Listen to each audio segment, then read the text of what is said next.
नमस्कार, एक बार फिर से आप सभी का हार्दिक स्वागत है हमारे चैनल मुद्दे की बात पर। यहाँ पर मुद्दे छेड़े जाते हैं। आज का हमारा जो मुद्दा है वो काफी महत्वपूर्ण है, क्योंकि ये कहीं ना कहीं हमारे और आपके प्रेजेंट से रिलेटेड है और हमारे और आपके फ्यूचर को बनाता भी है। आज का हमारा मुद्दा है downgrading of democracy in India. इससे पहले कि हम बात करें भारत के लोकतंत्र के पदावनति की, ये बहुत जरूरी है कि हम इसके बारे में थोड़ा बहुत बेसिक जान जाएं कि आखिर लोकतंत्र यानी डेमोक्रेसी है क्या, हम इसे जज कैसे करते हैं और हम ऐसा क्यों मान रहे हैं कि भारत की डेमोक्रेसी समय के साथ घटती चली जा रही है। इसके बाद हम बात करेंगे कि इसका भारत की प्रेजेंट सिचुएशन पे क्या असर पड़ रहा है और आने वाले फ्यूचर में क्या असर पड़ने वाला है। इसीलिए वीडियो को बिना स्किप किए पूरा अंत तक देखिएगा, ताकि एक एक बात आपको समझ में आए और मेरी बातें सारी आप तक पहुंच सके। डेमोक्रेसी, जब भी हम डेमोक्रेसी के बारे में सोचते होंगे तो वो 6th-7th क्लास वाली एक बेसिक सी डेफिनेशन हमारे सामने जरूर आती होगी कि democracy is to the people, by the people, for the people. जिसका बेसिक सा मतलब यही निकल के आता है कि डेमोक्रेसी वो मीडियम है जिससे एक पर्टिकुलर एरिया की जनता एक निर्धारित समय तक के लिए अपना एक प्रतिनिधि चुनती है जो कि उनके फेवर में काम करता है। अब बात आती है कि हम एक कंट्री के डेमोक्रेसी को जज कैसे करते हैं। तो एक इंडेक्स होता है जिसे बोला जाता है डेमोक्रेसी इंडेक्स। ये इंडेक्स वो इंडेक्स है जिसका स्टडी करके आप किसी भी कंट्री के स्टेट ऑफ डेमोक्रेसी को जस्टिफाई कर सकते हैं, समझ सकते हैं। आखिर कौन बनाता है डेमोक्रेसी इंडेक्स को? Economist intelligent unit EIU corporation, जो कि इकोनॉमिस्ट ग्रुप का एक डिवीजन है, रिसर्च और एनालिसिस करती है ऐसे टॉपिक्स पे मंथली और इवन ईयरली बेसिस पर भी ग्लोबली। तो ये EIU इस डेमोक्रेसी इंडेक्स को बनाती है। अब आखिर EIU डेमोक्रेसी इंडेक्स पर काम कैसे करती है? तो 5 कैटेगरीज बनाई गई हैं। पहली, इलेक्टोरल प्रोसेस एंड प्लूरलिज्म। दूसरी, सिविल लाइबर्टीज। तीसरी, फंक्शनिंग ऑफ गवर्नमेंट। चौथी, पॉलिटिकल कल्चर। और पांचवा, पॉलिटिकल पार्टिसिपेशन। अब ये जो कैटेगरीज हैं पांचों, इनकी अपने इंडिविजुअल इंडेक्स होते हैं। अब वो इंडिविजुअल इंडेक्स कैसे बनाए जाते हैं मैं आपको वीडियो में आगे बताऊंगा। तो ये जो इंडिविजुअल इंडेक्स होते हैं इनका एवरेज दिया जाता है और आखिर में एक कंट्री का ओवरऑल डेमोक्रेसी इंडेक्स बनाया जाता है। अब अगर बात करें उन सब इंडिसेस के कैलकुलेशंस की जिनका उपयोग करके हम किसी भी पर्टिकुलर कंट्री के डेमोक्रेसी इंडेक्स को बनाते हैं, तो वो एक बहुत ही ज्यादा कॉम्प्लेक्स प्रोसेस के थ्रू होकर गुजरता है। होता क्या है कि जो 5 कैटेगरीज होती हैं उनमें 60 क्वेश्चंस डिवाइडेड होते हैं। ज्यादातर प्रश्नों के उत्तर एक्सपर्ट्स के एनालिसिस और राय पर डिपेंड होता है, पर कुछ प्रश्न ऐसे भी होते हैं जिनका उत्तर पब्लिक ओपिनियन और सर्वेस पर डिपेंड होता है जो कि उस पर्टिकुलर कंट्री में किया जाता है। हर प्रश्न के उत्तर के साथ एक स्कोर जुड़ा होता है, या तो 0 या तो 1। लेकिन कुछ प्रश्न ऐसे भी होते हैं जिनका उत्तर ना तो पूरे तरीके से हित में होता है और ना तो पूरे तरीके से अहित में। कहने का मतलब हाँ ना के अलावा बीच में भी उनका कोई आंसर हो सकता है। तो ऐसे प्रश्नों को या तो 0 या तो 0.5 या तो 1 ऐसे करके स्कोर दिया जाता है। सारे स्कोर्स को जोड़ा जाता है, फिर उसको 10 से मल्टीप्लाई कर दिया जाता है, फिर उस पर्टिकुलर कैटेगरी में जितने नंबर ऑफ क्वेश्चंस हैं उससे डिवाइड कर दिया जाता है। ऐसा करके हमें उस पर्टिकुलर कैटेगरी का इंडेक्स मिल जाता है।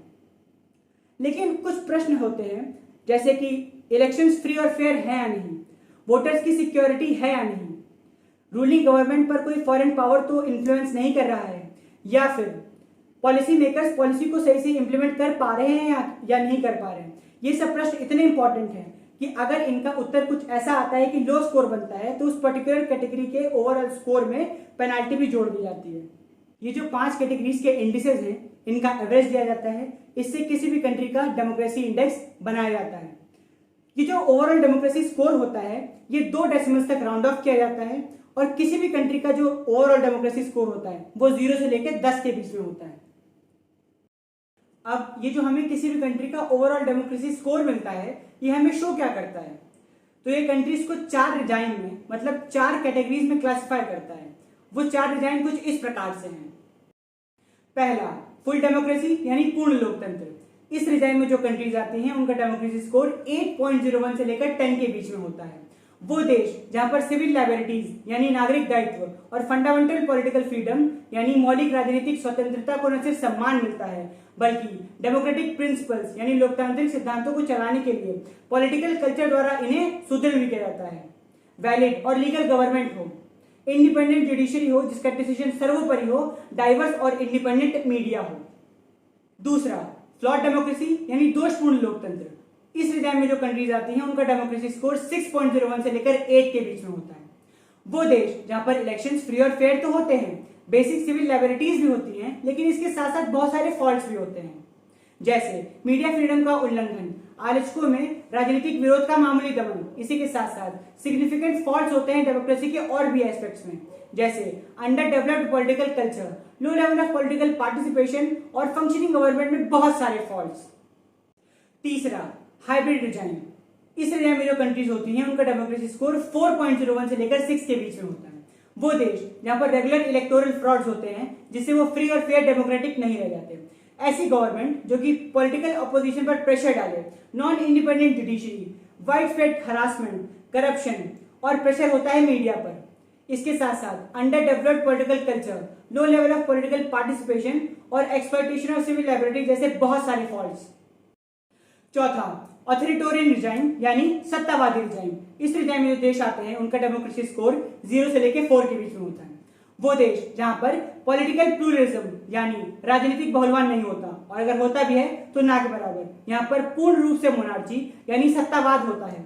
यहाँ पर कन्वेंशनल इंस्टीट्यूशन ऑफ डेमोक्रेसी यानी लोकतंत्र की पारंपरिक संस्था तो हो सकती है, लेकिन वो भी सिर्फ नाम के बराबर। सिविल लाइबिलिटीज यानी नागरिक दायित्वों का उल्लंघन और दुरुपयोग आम बात है। इलेक्शंस अगर होते भी हैं तो फ्री और फेयर नहीं होते। मीडिया या तो स्टेट ओन्ड होती है या तो रूलिंग गवर्नमेंट के अंडर काम करती है। नॉन इंडिपेंडेंट जुडिशरीज होती हैं और गवर्नमेंटल क्रिटिसिज्म का सप्रेशन और सेंसरशिप होता है, यानी आप रूलिंग पार्टी के अगेंस्ट एक शब्द भी नहीं बोल सकते, और अगर ऐसा करने की जरूरत की आपने तो यमराज के साथ सीधा अपॉइंटमेंट पक्का है आपका। तो अब मैं जो आपको समझाने जा रहा हूं इसके लिए बहुत जरूरी है कि आपने इस वीडियो को यहां तक पूरा कंटिन्यूअसली देखा होगा बिना स्किप किए। तो अगर आपने ऐसा नहीं किया है तो मैं रिकमेंड करूंगा कि आप प्लीज इस वीडियो को शुरू से जाइए और कंटिन्यूअसली पूरा यहां तक देखिए, उसके बाद फिर से यहां से कंटिन्यू करिए ताकि आप वीडियो में आगे कनेक्ट हो सके। अभी तक मैंने वीडियो में जितना भी कुछ कहा वो सब थ्योरी था, लेकिन अब प्रैक्टिकल पर आते हैं। भारत की present situation, downgrading of democracy in India पर आते हैं। प्रेजेंटली भारत की जो रूलिंग गवर्नमेंट है वो आई थी सन 2014 में। उस समय डेमोक्रेसी इंडेक्स पर भारत की जो रैंकिंग थी वो थी 27th प्लेस, और आज 2021 में डेमोक्रेसी इंडेक्स पर भारत की रैंकिंग जा खिसकी है 53वें स्थान पर। ये बहुत गंभीर बात है, क्योंकि डेमोक्रेसी इंडेक्स में आप जितना नंबर 1 रैंकिंग से दूर जाने लगते हैं उतना ही आपका देश और आप खुद डेमोक्रेसी से दूर होने लगते हैं। ये सोचने वाली बात है कि डेमोक्रेसी इंडेक्स पर नंबर 1 रैंकिंग की ओर जाना तो छोड़िए, हम अपनी रैंकिंग को मेंटेन तक नहीं कर पाए। और 6 सालों में, मात्र 6 सालों में मोदी जी द्वारा लेड गवर्नमेंट ने हमें अपनी ओरिजिनल पोजीशन से 26 पोजीशन दूर भेज दिया। अब इसका भारत पर प्रेजेंट सिचुएशन पर असर क्या पड़ रहा है? अगर हम डेमोक्रेसी की बेसिक डेफिनेशन पर एक बार फिर से जाएं, जो कि है democracy is to the people, by the people, for the people, जिसका सीधा साधा मतलब यही है कि डेमोक्रेसी की वजह से ही आज आम जनता के पास शक्ति है। आज डेमोक्रेसी की वजह से ही आम जनता डिक्टेटरशिप और मोनार्ची से बच पा रही है। लेकिन अगर ऐसा चलता रहा कि भारत की डेमोक्रेसी समय के साथ इसी तरीके धीरे धीरे घटती चली गई तो एक बार फिर से वो समय आएगा जब हम मोनार्ची और डिक्टेटरशिप के जाल में फंसते चले जाएंगे। कैसे? आज भारत का जो डेमोक्रेसी स्कोर है 2020 के डेमोक्रेसी इंडेक्स के हिसाब से वो है 6.61। आप इसी स्कोर को देखकर अंदाजा लगा सकते हैं कि भारत की डेमोक्रेसी की स्थिति, भारत के लोकतंत्र की स्थिति कितनी ज्यादा डामाडोल हो चुकी है। अगर हम भारत के जो डेमोक्रेसी स्कोर है उसका यूज करके पता लगाएं कि भारत आखिर किस रिजाइन में आता है, तो हम पाएंगे कि भारत फ्लॉड डेमोक्रेसी यानी दोषपूर्ण लोकतंत्र वाले रिजाइन में आता है।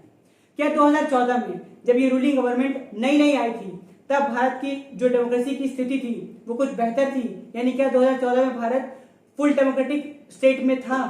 नहीं, बिल्कुल नहीं। लेकिन 2014 में भारत का जो डेमोक्रेसी स्कोर था वो था 7.92।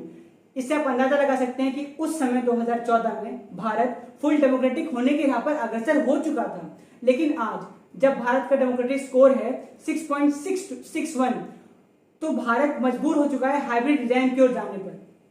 और अगर स्थिति ऐसे ही चलती रही तो आगे ये स्थिति बहुत ही ज्यादा दयनीय और भयावह होने वाली है। आज नरेंद्र मोदी जी चाहे कितना भी जबरदस्ती कहते चले जाएं कि अच्छे दिन आ गए, लेकिन स्थिति तो इसके विपरीत ही दिखाई देती है।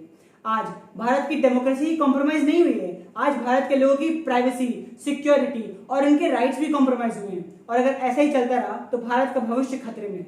इसका जीता जागता उदाहरण है पेगासस कांड। इसमें ऐसे लोगों की प्राइवेसी कॉम्प्रोमाइज हुई है जिनके पास कुछ ऐसा डाटा है जो कि देश के भविष्य के लिए बहुत ही इंपॉर्टेंट है। मेरा अगला वीडियो पेगासस कांड पर ही होगा और वो वीडियो भी इसी वीडियो से रिलेटेड होगा।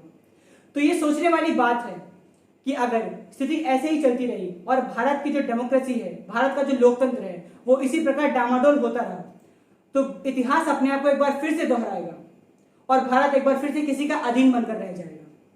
क्या आज हम भगत सिंह और गांधी जी जैसे महान आत्माओं के संघर्ष और बलिदान का सम्मान कर पा रहे हैं? आज शायद ये बातें बचकाने लग रही होंगी, लेकिन भविष्य में इनका महत्व बहुत हो सकता है, क्योंकि डेमोक्रेसी एक ऐसा आयरन डोम है जो कि किसी भी देश को, उसके लोगों को किसी भी खौफनाक और भयानक भविष्य की ओर जाने से बचा सकती है। वीडियो को पूरा अंत तक देखने के लिए धन्यवाद। अगर आपको ये वीडियो पसंद आया हो तो प्लीज इसे लाइक करिए, ज्यादा से ज्यादा शेयर करिए ताकि और लोगों तक ये बातें पहुंच सके, और साथ ही साथ कमेंट बॉक्स में अपना रिव्यू देना मत भूलिएगा। और अगर आप नए हैं तो प्लीज इस चैनल को सब्सक्राइब कर दीजिए। Take care, be safe, be healthy.